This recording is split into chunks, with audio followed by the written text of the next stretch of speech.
So, Coach, the team announces the trade for the punter Vedvik and sending Antonio Pipkin back to Saskatchewan. Just what was the reasoning for that trade? Well, sometimes you're presented circumstances that you don't see coming, and so we had a punter, and Bailey had to attend something back at home, and we weren't really sure exactly when he would be back. And so rather than take any chances on anything, we reacted as quickly as we could. And, in order to acquire something good, sometimes you have to give up something good, but we had a need.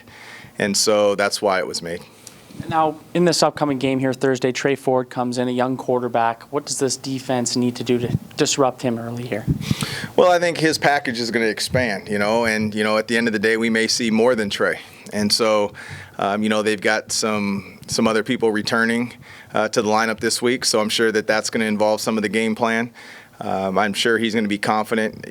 What he brings athletically speaks for itself, right? Like, he gets out in the open, he's going to be hard to catch.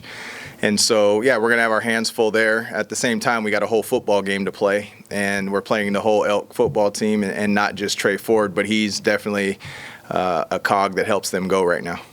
Now, Taylor's gotten the chance now. This will be his third game starting. He's gotten the chance to have a lot of these weeks where he's the guy. Have you noticed him take a little bit more of maybe a leadership role now that he's kind of getting adjusted to being that QB1? No, I've seen Taylor just be himself and more of a leadership role. I'm not in the locker room.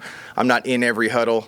I just know the response that we see and the results that we're seeing, and it's been consistent. And that's all you can really ask for is consistent preparation, and for the execution and things to slow down. Well, for the execution to go higher and for things to slow down a little bit for him from period to period, from day to day.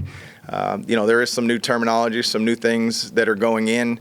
So, he's learning there also. But I think Scott's done a tremendous job of, not overloading, our people on that side of the ball. And at the same time, injecting some fresh ideas. We're going to be talking to Tim White later. Just a little bit on what you can give me on his season so far and getting him going here, hopefully, in this game. Yeah, well, Tim's always a threat. Every game poses a different set of challenges, the way teams are covering, our game plan and that sort of thing. We'd love to get all of our receivers, 7 targets per game. It just doesn't work out like that. I think the most impressive thing with Tim is he comes to work every day. He's on time.